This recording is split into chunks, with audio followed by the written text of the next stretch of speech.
Então, uma boa noite a todos, sejam todos bem-vindos a mais um estudo, hoje com a continuação do nosso livro, Guardião da Meia-Noite.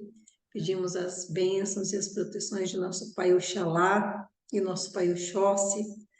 Para quem não se recorda, eu sempre peço licença e proteção para Oxalá e para Oxóssi, porque o que a gente faz aqui no estudo é a busca da fé. Então, quando eu estou falando de Oxóssi, o grande buscador, a seta, a flecha que alcança tudo é a busca, né? A expansão.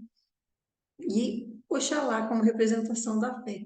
Então, o que a gente faz aqui estudando a fé é buscar a fé, compreender melhor, ver melhor, sentir, né? Quando a gente consegue compreender, a gente tende a sentir melhor. E os livros ajudam muito nesse aspecto. Então, nesse livro do Guardião da Meia-Noite, a gente já viu um bom tanto a saga desse espírito que a gente honra nesse momento, que a gente, conhecendo a sua história tão sofrida e de tanto sucesso, ele sofreu, né, gente? Aí eu fico, sabe o que eu fico pensando? Eu falo, nossa, o povo fala, ai, quando eu morrer, eu vou ser Exu. A minha risada é igual a do Exu. Gente, é lógico que não se enxerga, meu amigo. Você já viu tanto que esse camarada aqui sofreu para virar Exu? Eu pessoalmente estou fora. Não estou lá, não estou nesse grau de evolução. Gente, esses espíritos sofreram muito. Não tem uma história de Exu relatada em psicografia que a pessoa não se F de cabo a rabo. O negócio é feio, gente. Porque eu falei do processo de exunização, de se tornar um Exu, esse espírito, não todos, tá? Mas esses espíritos, eles caem. O que é cair? O espírito vai ficando tudo lascado, desgovernado, desorientado. Quando ele atinge o poço da sua negatividade pessoal, aí ele vai ser esgotado. O que é ser esgotado? Você vai sofrer até você sair com o sofrimento do corpo. Não vai expulsar a Bíblia lá, mas você vai tirar o sofrimento. E sofrimento, essa negatividade só sai com sofrimento. Muito, não é pouco, não. Olha o que esse cara se lascou, tanto vivo quanto morto. Vocês imaginam? Foi escravo, ficou preso na cova, só apanhou que nem um cachorro magro. Você acha? Aí o povo fica, quer ser Exu. Não romantizem as coisas, por favor. As redes sociais estão cheias de infantilização de entidades. Por favor, não é isso que eu quero de vocês. Não infantilizem e nem romantizem, principalmente Exu e Pombagira. Entende? Nós já falamos bastante sobre isso. Eu já levei bronca sobre isso. Por que eu levei bronca? Porque eu estava reforçando um lado, né, de que Exu não é o diabo, explicando e falando, né, que Exu segue a lei, que a lei é boa. Aí, só que eu estava falando muito, sabe assim, muito delicadinho, muito. Aí um dia a pessoa veio, foi falar com o Exu e falou de uma forma toda, ai, seu Exu, Deus abençoe, sua luz, sua graça. Eu nem lembro, não sei, estava incorporado. Eu só lembro que a pessoa foi assim, desse tipo, falar com o Exu. Gente, mas esse Exu deu uma surtada. Mas ele deu uma surtada de uma maneira. E ele ainda virou para o meu lado. Ele falou assim: você para de fazer essas coisas. Você é uma pessoa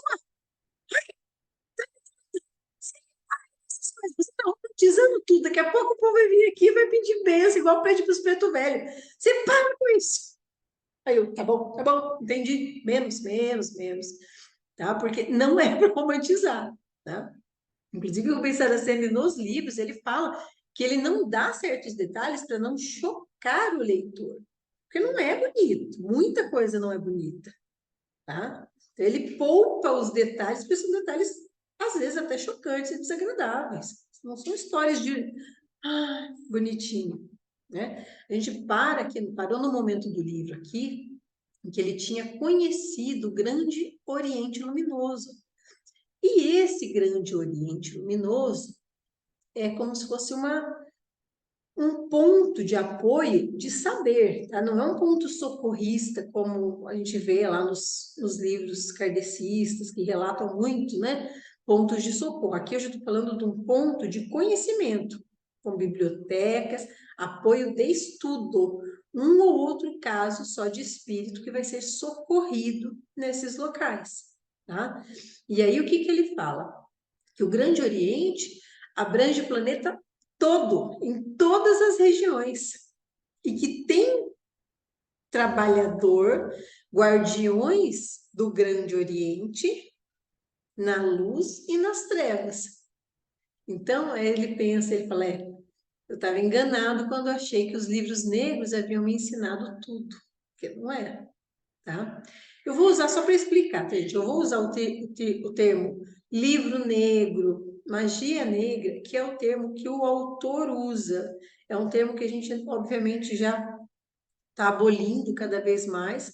É um termo, hoje, para que a gente não atribua nada negro ao negativo, tá? Mas isso é só por uma questão de politicamente correto. O racismo está na tua atitude, não está em uma palavra, né? Então, manter a atitude e o caráter é para indicar se você é racista ou não, tá? Mas estou explicando só para, se alguém depois falar, não usa, é o termo que o autor usou, tá?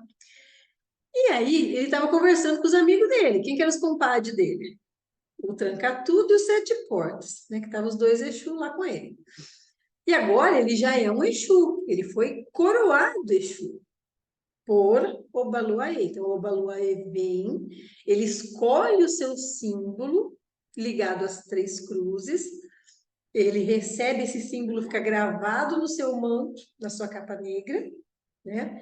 E ele recebe autorização para trabalhar à esquerda de Obaluaê. Então, ele pergunta para os outros Exus, ele fala, gente, mas faz tantos séculos que vocês estão servindo o Grande Oriente e vocês ainda não se iluminaram? Aí o Tranca-Tudo fala assim, não, eu gosto do jeito que eu sou. Eu sou muito mais útil à lei assim do jeito que eu sou. Aí ele complementa, né? Eu poderia ter mudado minha forma e conquistado a luz há muito tempo, mas eu achei melhor continuar como guardião dos caminhos, pois a lei precisa de mim para colocar um freio naqueles que ousam ultrapassar os seus limites. Então, gente, a gente nunca deve generalizar a condição de Exu. Porque cada Exu é um espírito diferente, de uma falange diferente, em uma situação diferente. Então, eu tenho, obviamente que eu tenho Exus que estão recém-saídos da negatividade, recém-coroados, recém-autorizados, como é o caso do Guardião da Meia-Noite. Então, olha a situação. O Guardião da Meia-Noite, ele é um ser humano que desencarnou, tá? Já mais de um século no plano espiritual, só que recentemente que ele não deixou as trevas, ele está nas trevas ainda, ele é um espírito que habita as esferas trevosas, só que ele recebeu uma autorização para trabalhar para a lei divina. Vocês estão vendo a situação desse espírito? Então, ele é um espírito muito denso. Ele é um espírito pertencente às trevas. Por isso que a gente tem... Ai, tá confundindo tudo esse negócio na minha cabeça. Fala aí, gente. Ai, treva, mas é treva ou não é treva? Não tem esse negócio do bem e do mal? Não. Esquece um pouco disso. Esse conceito de bem e mal é humano. Cada Exu é uma situação diferente. Esse guardião da meia-noite era um espírito que, pela sua revolta, pela sua raiva, por tudo aquilo que a gente acompanhou no livro, ele ainda muito negativo em relação aos sentimentos que ele tinha da sua vida, da sua última vida, ele ficou, pela sua consciência, preso naquela densidade ou naquela esfera das trevas. Ele estava numa esfera negativa. O umbral era quando ele estava preso dentro da cabeça dele, lá dentro da cova, naquela situação. Ele não enxerga as outras realidades. Depois ele passa para as trevas, que são regiões negativas. Só que dentro dessas regiões negativas, gente, não é assim que está lá na treva e nenhum outro espírito põe o pé lá. São regiões densas. Os espíritos conseguem um pouco mais ou um pouco menos transitar entre essas esferas. Não é esse oba-oba, não. Você vai para cima, vai para baixo, levita e vai para onde você quer. Não é assim, tá? Mas existe esse intercâmbio, existe a possibilidade, inclusive, de ir lá, de trabalhar, de salvar, de resgatar. Tá? Assim como tem a possibilidade desses espíritos dessas esferas mais trevosas, mais densas, virem aqui para a crosta. A gente já falou sobre isso também. Então, eu tenho esse Exu, que é o Exu recém-coroado, ou seja, um espírito nervosão, né? Vão ser bem curto e grosso, sim. Não é o espírito, ai, vim aqui trabalhando para Deus, sou o Exu, minha tchau. Não, gente. É um Exu chega chincha. Se precisar, desce chicote, desce o rei, desce a borracha, não está nem aí. Ele está habituado a essa forma de trabalho denso, né? E eu tenho um outro Exu, que é o Exu tranca tudo, que é o Exu que já está há séculos. Ele fala até que talvez milênios ali, e ele não quer. Ele gosta de ser um Exu. É um espírito altamente evoluído. Ele já leu, já conheceu, já estudou, já trabalhou, tá assim, ó, com a luz, mas ele quer ficar lá. Entende? Por quê? Porque ele se sente bem assim.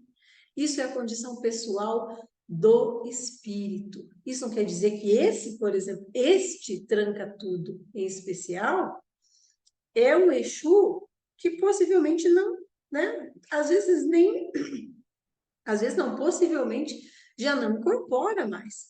Ele faz uma outra chefia de falanges, de legiões, mas não desce aqui, não vem trabalhar aqui na Crostas, nos médios. Entende? Então, eu tenho espíritos muito evoluídos, intelectualmente, e às vezes até moralmente, porque o espírito pode ser muito evoluído na moral e ser consumido pela culpa. Entende? Pessoas muito boas. Aliás, quanto mais evoluído, mais difícil de tirar a culpa de um espírito. Porque quando ele chega a se culpar, tendo grau de consciência suficiente, meu amigo, é muito difícil. E aí, tanto os santos quanto os diabos são os que mais têm conflito. Então, vocês estão vendo, para chegar à situação de Exu, a quantidade de sofrimento e conflito.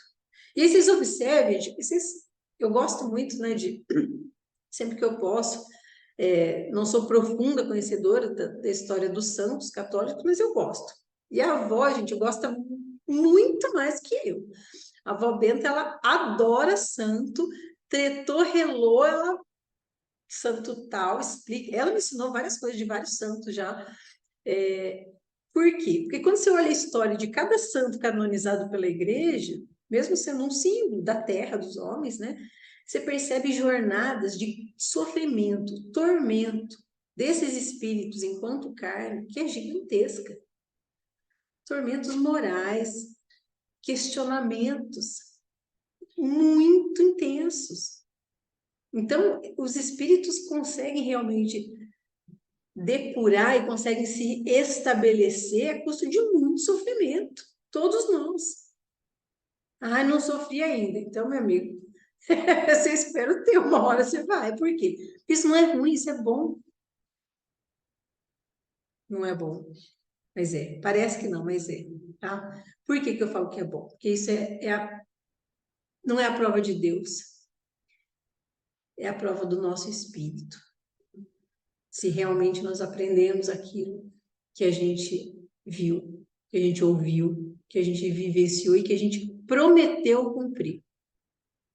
Então, não julguem um Exu. Pensem em cada situação é única. Eu tenho espíritos recém-chegados, eu tenho espíritos milenares como Exu. Eu tenho o caso do Exu Tranca-Ruas, que tem o livro dele, que ele faz mais de 20 mil anos que não encarna. Ele é da outra era, antes do dilúvio. Então, eu tenho espíritos muito, e assim, elevadíssimo, poderia estar nas esferas celestiais, mas escolheu servir à esquerda do Criador, porque a esquerda do Criador é parte do Criador. O dia que vocês conseguirem compreender isso, de verdade, vocês conseguem compreender Exu. E vocês conseguem compreender Exu sem romantizá-lo, sem ter medo, consciência, não medo. E nem transformar ele no que ele não é. Nem querer fazer Exu comer de garfo e faca. Entende? Exu é quem ele é. Pense nisso. A esquerda do Criador é a mão esquerda de amor. Entende? Esse espírito fala que ele precisa estar aqui para combater, para dar freio para aqueles que precisam. Muita gente precisa de freio, né?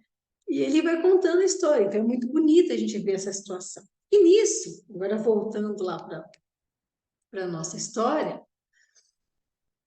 ele estava vivendo tudo aquilo ali no subterrâneo, lembra que ele estava num templo lá, né? E quando ele chega, a princesa dele tá assim, super curiosa, né? Tá querendo saber, tá querendo o que está acontecendo, o que que aconteceu, e ele conta tudo o que aconteceu para ela, né? E ela fica assim encantada, ela fala: "Eu vou ler esses livros, né? Esses livros do Grande Oriente também". Daí ele deixa, ele fala: "Ah, então tá, né?". Aí ela fala assim: "Mas e a Assembleia?". Ele é parte da Assembleia das Trevas. Não é porque ele vira um Exu de lei que ele deixou de ser um ser das trevas, entendeu? Ele continua naquela densidade, submetido aos chefes das trevas, com as suas chefias, falanges, hierarquias, tá, tá, tá. Ele simplesmente recebeu, ele não recebeu asa. Ele entende que ele não está.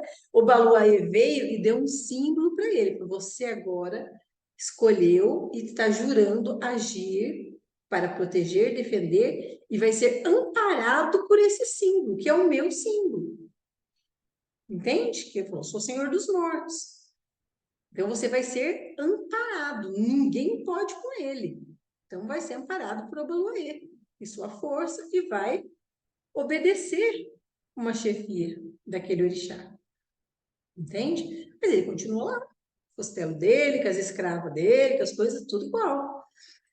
E aí ele fala assim: lá na Assembleia, ele fala: "Você sabe que nada muda".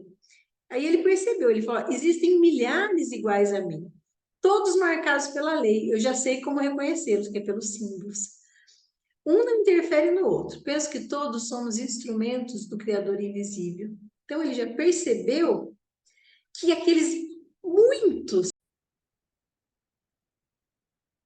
ele percebeu que não só ele, como muitos outros guardiões, eu vou chamar de guardião ainda, né, que era o Exu, agora ele já é o Exu, muitos outros, como ele, tinham símbolos de lei, que nem sempre são visíveis, mas ele aprendeu a apurar a visão para enxergar os símbolos de lei quando aquele ser que está ali nas trevas, ele está trabalhando para a lei. Aí ele pensa, ele fala: de fato, eu já estava ultrapassando os limites do inferno. Ele mesmo chega a essa conclusão. E aí ele estudou os livros que o Cavaleiro da Estrela da Guia deu para ele, né? Lá do Grande Oriente, a princesa também. E quando ele já tinha aprendido tudo, né? O Cavaleiro da Estrela da Guia aparece por coincidência, né? Não por coincidência. Aí ele fala assim: "Ó, cavaleiro, eu estudei os livros e a minha princesa também. Acho que não teve problema, né?". Aí ele fala: "Não, não, eu fico feliz que a princesa também tenha estudado". E ele pede para ela, ele fala: "Princesa, você gostaria de conhecer o Grande Oriente?". Aí ela fala: "Nossa, mas alguém como eu pode ir, né, nesse lugar?". Aí ele fala: "Mas no que você é diferente das outras mulheres, princesa?". Ela fala: "Não, mas eu sou um ser das trevas, fui uma prostituta, era uma mulher vadia, né? Vendi o corpo, fiz abortos, tirei a oportunidade de verem a carne muitos espíritos. Aí o Cavaleiro da Estrela da Guia pergunta assim para ela: você sabia realmente o que você fazia? Ela disse: sim, pois eu era muito bonita e mexia com os homens. Não continha os meus desejos e vendia o meu corpo. Não sabia o erro que cometia e o que eu teria que pagar, mas eu sabia o que fazia. Aí ele pergunta: hoje, com o que você sabe, você cometeria o mesmo erro? Ela fala: não. Tanto isso é verdade que, com o auxílio do barão, temos amparado a muitas que cometeram o mesmo erro. Aí ele fala: então eu posso dizer que você aprendeu sua lição. Ela fala: sim, cavaleiro, eu aprendi, mas paguei um preço muito alto por ela. Aí ela falou: hoje eu não tenho coragem de procurar meus pais, meus irmãos e minhas irmãs, pois eu estou nas trevas. Não ouvi os conselhos dos meus pais e por isso sofro muito. Sofri na carne e em espírito, sofro muito mais.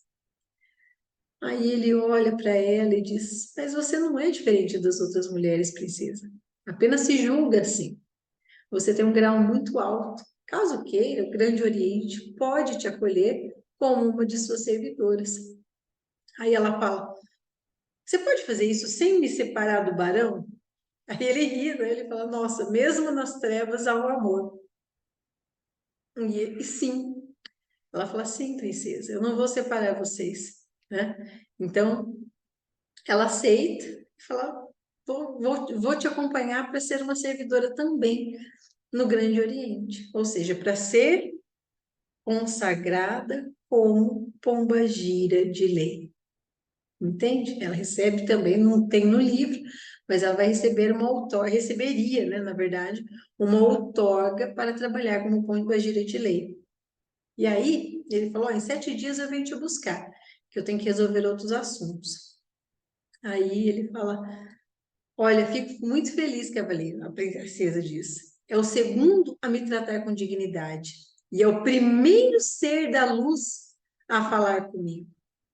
Isso me torna menos infeliz pelos meus erros. Então, gente, às vezes, seres da luz, isso não é uma crítica, por favor, tá? É um sentimento que eu sim, trazia muito nas obras kardecistas, que assim, seres eram histórias de seres muito iluminados, muito maravilhosos, mas normalmente você não tinha, né? Ou trata como tratava muito como inferior. Então, seres que vinham para, na condição de superior, socorrer o pobre lascado desgraçado como um mendigo espiritual. E o Cavaleiro da Estrela da Guia, gente, esse espírito, ele tem uma peculiaridade muito bonita, que é tratar todo mundo como igual. Então, ele é um cavaleiro da luz, todo, né?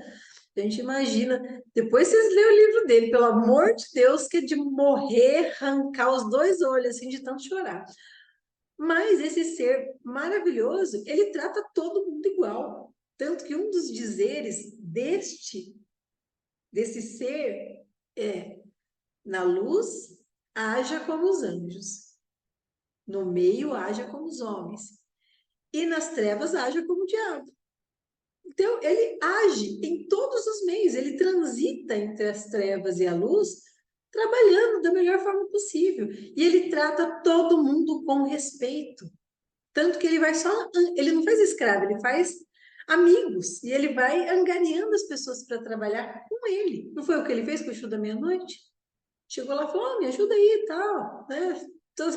Não chegou tratando com superioridade, olha, sua luz que eu tenho precisa da sua ajuda, ou alguma coisa assim, eu vim te ajudar, te dar uma oportunidade para você sair desse buraco. Não, você está aqui no teu buraco, respeito, preciso inclusive da sua ajuda desse buraco, entende? A valorização do espírito, não das trevas, mas o respeito daquele espírito naquela situação, isso é muito importante. E ela fala disso.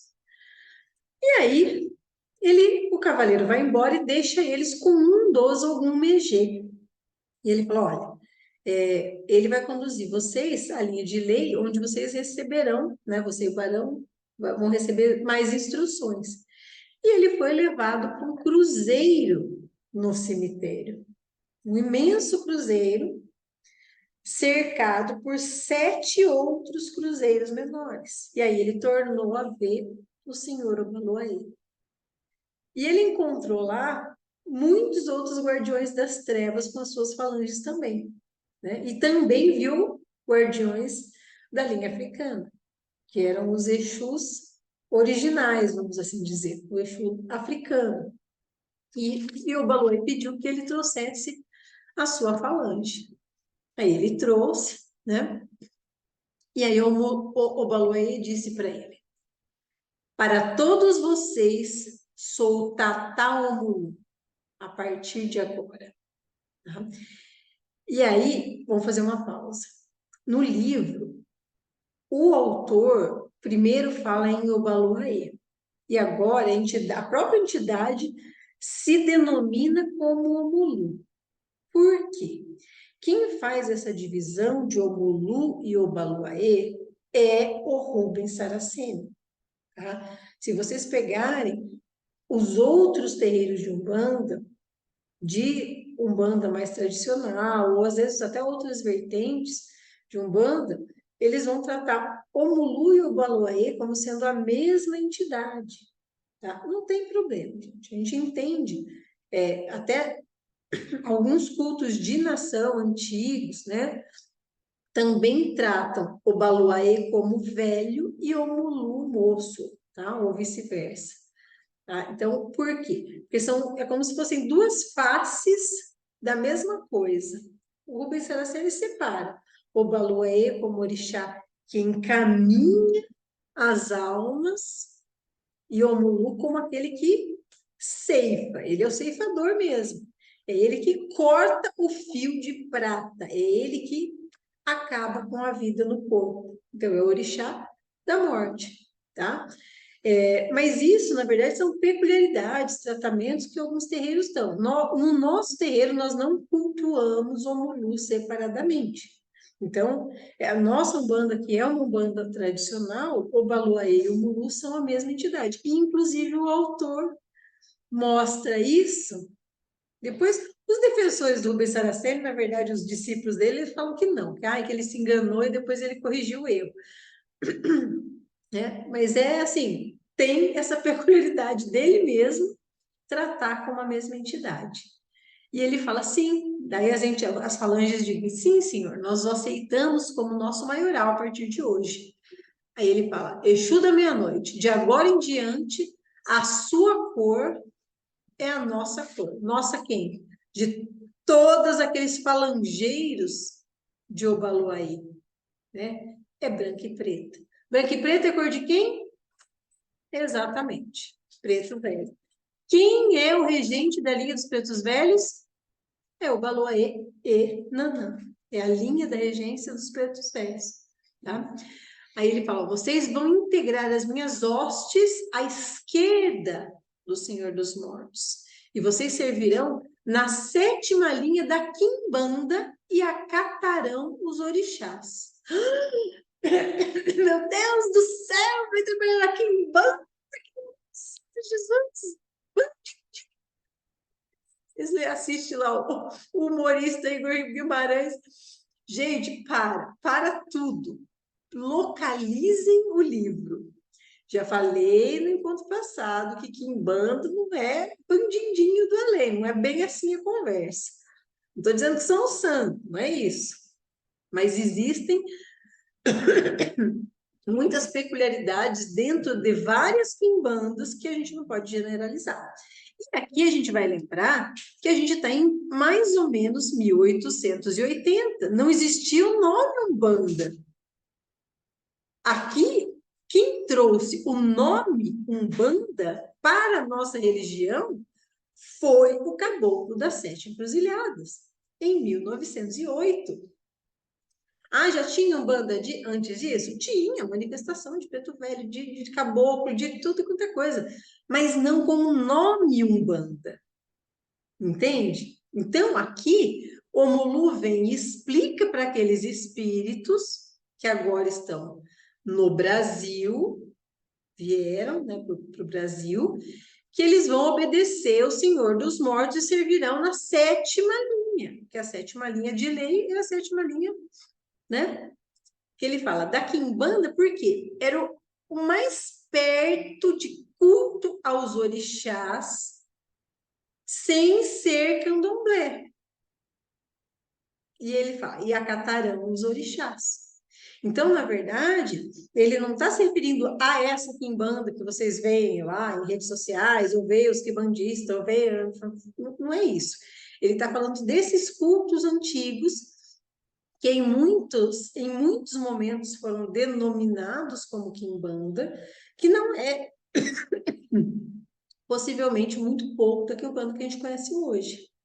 Tá? Então ele falou assim, ó, vocês vão servir para o Baluaê, servir a mim, dentro da quimbanda, que era o que tinha semelhante, e vão acatar os orixás. Então eles são regidos pelas manifestações divinas dos orixás. Se requisitados para a guarda do cruzeiro sagrado, vão fazer. E não sairão mais dessa linha dessa. Eles ficam, ó, vocês estão ordenados, vão ficar aqui nessa linha. Serão guiados pelos fundamentos da sétima linha de força dos orixás e contarão com o amparo da linha de lei. Só sairão do campo santo de ação quando forem chamados. Desculpa. Só sairão do seu campo de atuação ou de ação quando forem chamados. Ou seja, o trabalho deles é reger a sétima linha de lei na época da quimbanda. Tá? Então, eles estão trabalhando com o Baluaê nesta linha e eles só vão sair desta linha quando forem chamados. Não poderão intervir na vida dos mortais, pelo amor de Deus, gente, é a primeira ordem que Exu recebe. Você não pode interferir na vida dos vivos. Isso era antes e isso é hoje. E por isso, vocês prestem atenção nessa lição. O guia não interfere na nossa vida.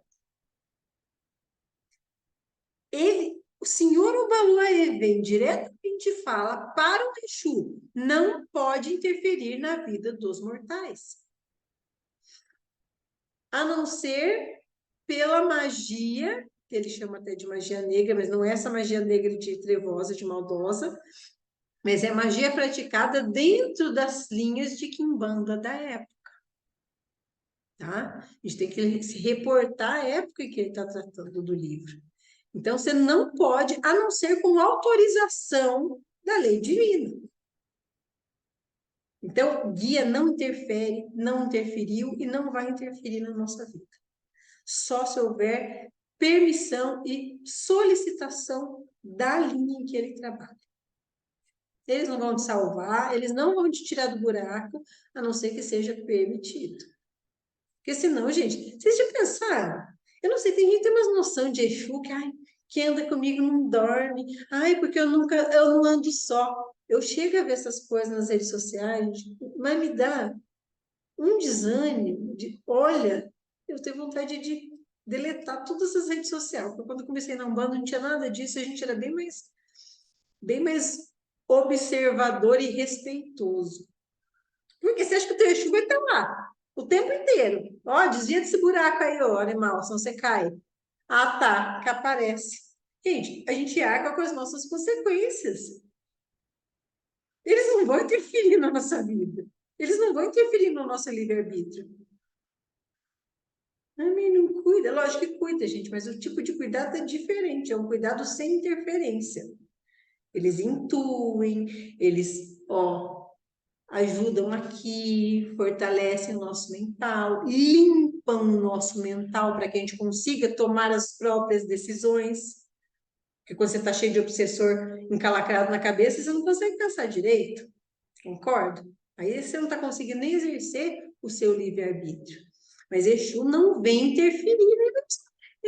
Eu não estou só. Ah, tá. Depois eu vou ler outro livro com vocês que chama Os Guardiões da Lei Divina. Ele é um babalorixá, um pai de santo. E ele morre e ele acha que ele ia morrer e ia ver todos os guias dele. Lógico que não. Não viu ninguém. Ele ficou, ah, meu meus guias me abandonaram. Não, gente, o guia está aqui para ajudar a sua jornada, mas é você que vai tocar a jornada é sua.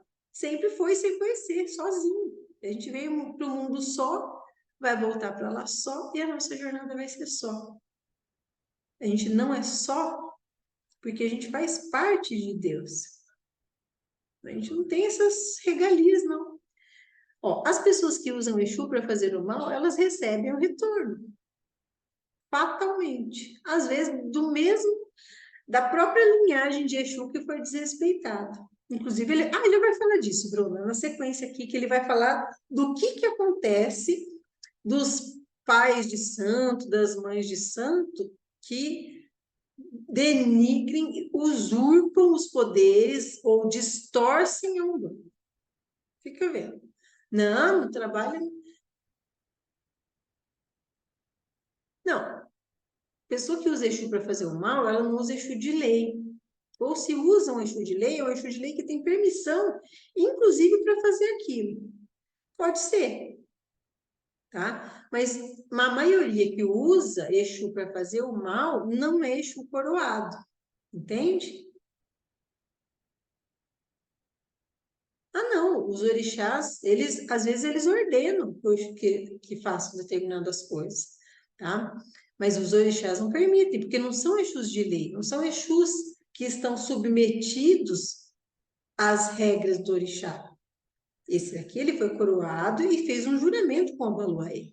Mas eu tenho Exus em outras condições. Lembra? Exu não, vamos chamar de guardiões, ou de Exu pagão, como queira, tem vários termos, em que esses Exus ainda, eles são espíritos que estão ali, eles não receberam ainda autorização para trabalhar, eles não estão a fim de trabalhar para a lei ainda.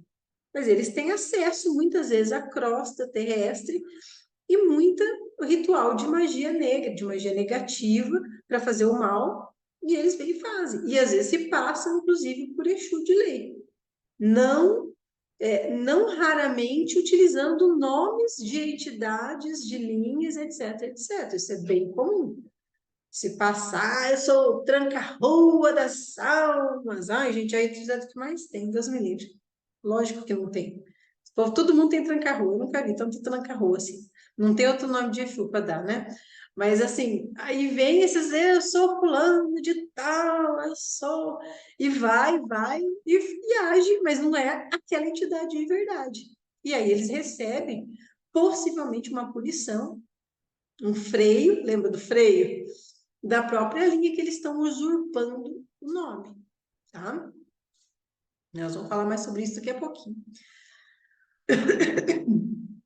Aí, cada chefe de falange vai ser submetido ao comando do chefe de legião.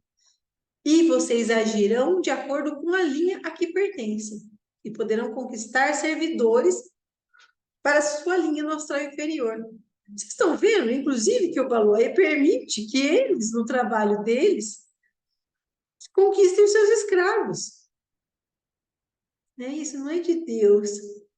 Gente, nas trevas, a situação é outra. O conceito, vocês estão entendendo? Esses espíritos na lei, eles têm que utilizar a força, escravização, submissão de outros para poder trabalhar.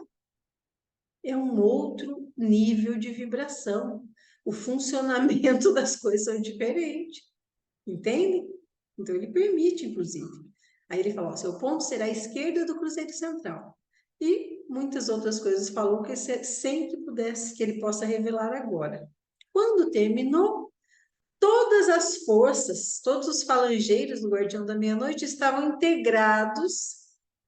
Ele não fala aqui no livro, mas eles recebem a imantação da sétima linha, que é a linha de Obaluaê. E ele é o chefe daquela linha. Ele fala, eu era o chefe da 21ª linha de ação do maioral do Campo Santo. Né? E sob o meu comando, a minha falange se expandiu, tanto que chegou a ser uma das maiores do Campo Santo. Eu exigia o máximo dos meus. Isso foi conseguido em pouco mais de 70 anos. Olha o tempo passando. No princípio, tudo foi fácil. pois não era como ser invocado pelos magos negros que tinham outro tipo de comportamento em relação a nós, os guardiões das trevas. Olha lá, Bruna. Então, eu tenho magos negros, magistas aqui na Terra, que evocam espíritos trevosos para fazer o mal. E ele fazia isso, lembra até que ele falou, ó, eu faço, só que eu ajo de acordo com a lei do karma. Eles têm essa visão e condição apurada de saber na situação se está dentro da lei do karma ou não. Ou seja, se aquela pessoa pode ser castigada, sofrer aquilo que está sendo pedido ou não. Só que era diferente. Ele fala, não, aqui é tudo diferente. Os orixás impunham sua ação sobre nós. Entendeu? Ó, era imposto. Obedece aqui, meu. Vai. Então, os Exus obedecem a sua linha de lei. Então, os Exus de Oxóssi, gente, é um respeito que o respeito é pá, cacetada, não tem essa de respeito por coisa. Tem hierarquia, né? Algumas situações, Bruna, são da lei do karma, sim. Mas quem vem fazer essas coisas para o mal, normalmente são guardiões das trevas, não necessariamente Exu de lei. O Exu de lei não vai poder fazer isso se não for permitido. Não vou dizer que nunca o Exu pode fazer o mal, não é bem assim. Porque se for permitido pela linha, e quem é você para julgar, gente? Quem sou eu? Quando eu fui lendo, vou falar uma coisa para vocês. Quanto mais eu li dos livros do Rubens Saraceni, o que eu cheguei à conclusão? Na carne, não adianta eu tentar saber, porque eu não vou saber. Enquanto encarnado, a gente não tem como saber quem que é bom, quem que é ruim, porque está todo mundo disfarçado pela carne, quem merece e quem não merece. Entende? A gente não tem condição de julgar, de avaliar. Então, a gente faz o melhor que a gente pode com a nossa arma melhor, que é a nossa intuição. Tira o nosso ego, as nossas vaidades, as nossas vinganças e escutar a nossa intuição. Que o nosso sagrado, o nosso santo, com certeza está lá nos ajudando. E aí, ele fala, com o tempo, a gente foi se habituando com a lei do karma, né, nessa linha de força e foram trabalhando. Só que daí, no começo do século XX, surgiu um grande movimento religioso no astral. E os orixás, olha que lindo, se derramaram por todos os lugares. Olha como que ele descreve o surgimento da Umbanda no astral. Era a árvore africana dando seus frutos. Milhares de espíritos de negros reencarnavam em corpos brancos e traziam no subconsciente a última encarnação regida pelos orixás do panteão africano. Então, olha o que ele fala. Os negros que passaram aqui reencarnaram como brancos, mas traziam da sua última encarnação aquela sensação de conforto com o orixá. Gente, quem é um bandista e tem essa cor igual eu tenho aqui, a minha ancestralidade tem que ser de alma, não é de corpo, gente. Não tem jeito. Entende? É uma ancestralidade da alma, porque quando você senta com o seu orixá, aquilo toca lá dentro da sua alma. Isso não depende da sua cor de pele. A Umbanda é para branco, é para negro, é para índio, é para qualquer um. É para adulto, é para criança, porque ela é para a alma. Entende? Então, essas pessoas foram reencarnando e traziam já aquela reminiscência, aquela lembrança. E todas as 7 linhas foram postas em ação, tanto a esquerda como a direita. E moviam-se de uma forma incontrolável. Você imagina o astral implantando a Umbanda. Ai, que delícia! Devia ser um fight total. Aí ele fala, o dom da mediunidade explodia em todos os lugares e surgiu em meios até então inimagináveis. Então os médios começaram a reencarnar assim, ó, as dezenas, centenas e milhares, justamente para dar um campo fértil para a Umbanda se instalar. Porque a Umbanda sem médium não tem, gente. Eu posso até não ser médium e ser umbandista, mas eu não tenho umbanda sem médium. Né? Falamos sobre isso também. E aí, tudo que era tabu começou a cair. Tabu religioso, né? Surgiram pequenos centros em vários lugares, todos amparados pelas 7 linhas de lei, ou seja, pelos orixás maiores. Todas as linhas de força das trevas foram requisitadas pelos seus maiorais. A minha também foi. Tudo que havíamos feito até então, havia sido apenas uma preparação para o movimento das linhas de lei. Tudo havia sido orientado pelos orixás maiores e estava sendo posto em execução. A nossa linha, a 7ª, tanto a direita como a esquerda, saiu em campo. Quando ele fala saiu em campo, você imagina essas cambadas desses Exus saindo em campo. É pau e pedra, e sangue, tira nos olhos, que não tem jeito, gente. Não é. É sair a campo mesmo. Ele até fala, a lei do karma. O que é a lei do karma? A lei de, ó, você fez, agora você recebe o teu. Abriu as portas para um reajuste de milhões de almas. E isso era do conhecimento dos guardiões dos pontos de forças nas trevas, lá nas assembleias. A minha legião foi se fracionando em 7, 21, 49 ou 77 Exus, cada falange, tá? Acompanhariam os futuros mediadores entre os dois planos. E aí, olha como que você sabe que são os mediadores? É o termo, não existia o termo médium popular. No começo do século XX, existia o termo médium porque foi trazido por Allan Kardec lá em 1850. Então, já existia desde o século XIX, mas não era popular. E o kardecismo, gente, no início do século XX, era altamente elitizado. Tá? Quem assiste o filme Cafundó mostra, inclusive, que um dos kardecistas influentes na época, tá, na virada do século, era Carlos Gomes, o compositor, músico, né, famosíssimo, que era simpatizante da doutrina, porque ele não era religião, ele era simpatizante da doutrina de Kardec e trazia os livros para o Brasil. Então, os termos, mas era tudo elitizado, porque aquilo era europeu, aquilo não era para o povo brasileiro, para a população, para os pobres. Vocês estão entendendo? Então, no início, o kardecismo, ele era extremamente elitizado. Muito. Gente, quem deu essa cara, a cara de carinho, a cara de religião para o kardecismo, foi Chico Xavier. Não foi Kardec. Chico Xavier que trouxe o conforto, o aconchego e acolhimento para essa religião. Kardec era um cientista, né? E não tem demérito nenhum. Ele fez o que ele se propôs a fazer, era tratar a espiritualidade como ciência, extremamente importante. Mas o carinho do Chico Xavier, gente, ninguém discute. Não tem como discutir com o amor daquele tamanho daquele homem. Então, ele transformou aquela ciência fria em religião calorosa e amorosa.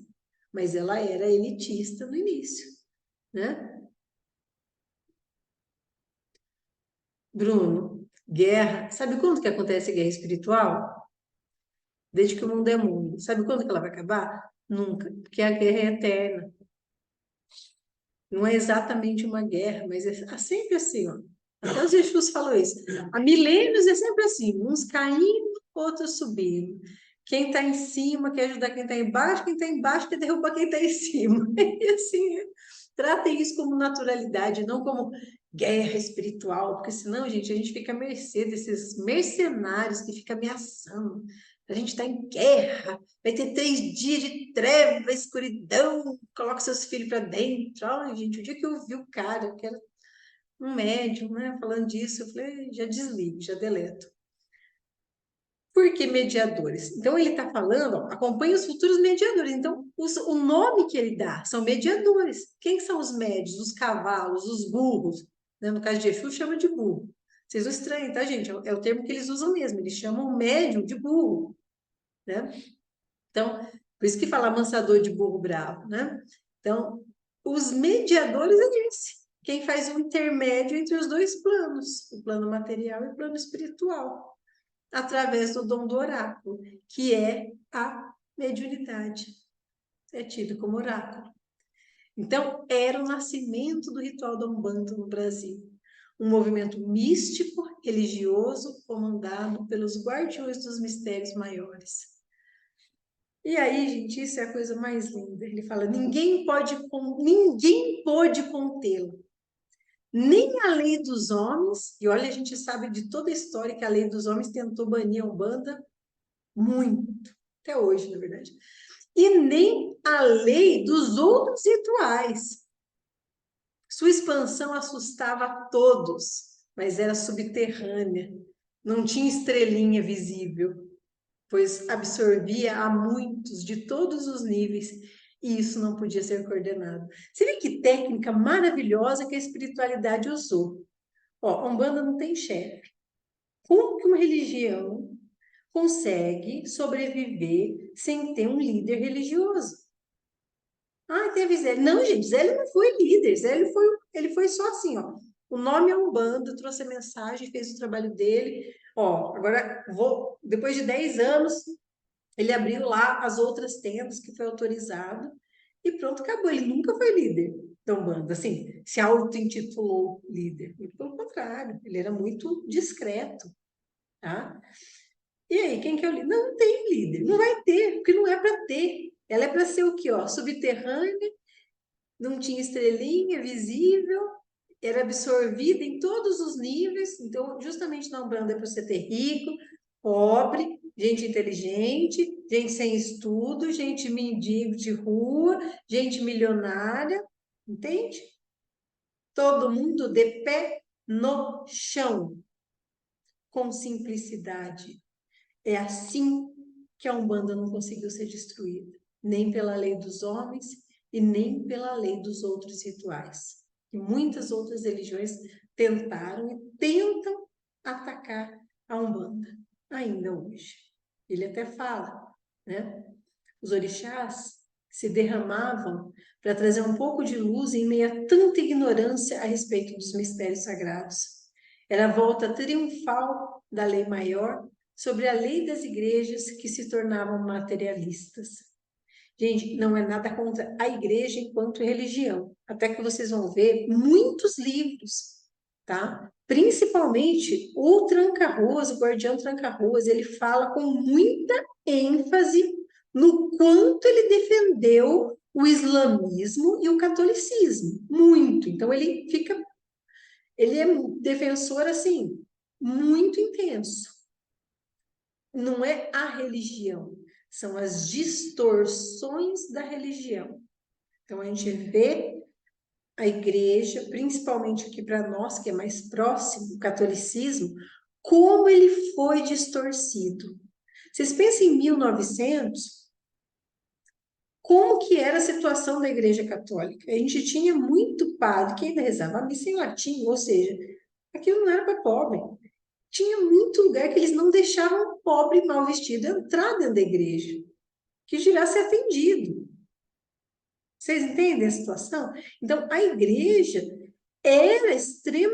foi um período muito longo, um milênio, mais de 1000 anos, com certeza, extremamente elitista. Era só para rico, só para poder, só se tivesse dinheiro, vendia indulgências. Ah, eu estou culpando. Não, gente, a igreja, a religião, ela foi distorcida pelos homens. A culpa são daqueles que a distorceram, não do Cristo. A gente não vê o povo ungindo arma de bandido, de traficante? Não tem até hoje o neopentecotráfico? É isso, né? Não tô... Neopentecotráfico, por quê? São traficantes evangélicos que usam lá símbolos evangélicos, bandeira de Israel, não sei o quê, para ungir as armas. Você acha que isso é culpa dos evangélicos? As igrejas evangélicas permitem um negócio desse? Ou é uma distorção daqueles religiosos? Entende? Então, tudo isso surgiu para poder, gente, acolher quem precisa, dependente da sua cor, da sua roupa, da sua condição, do seu estudo. A Umbanda te transforma. É assim, ó, você fica com o pé no chão com a roupa branca e você cala a sua boca. Quem vai falar é o seu guia. Não é mais ou menos isso que eles fazem com a gente? Você engole a sua arrogância aqui, que você não faz nada. Quem está auxiliando os outros aqui é o seu guia. Tua obrigação é obedecer, ser diligente com os seus preceitos. Entende? Que é mais ou menos isso. Tá? Então, isso, a Umbanda se lançava sua rede em um mar revolto por espíritos que não se encontravam com o culto estabelecido, por causa de todas essas razões que a gente tratou, e são razões históricas, conhecidíssimas, né?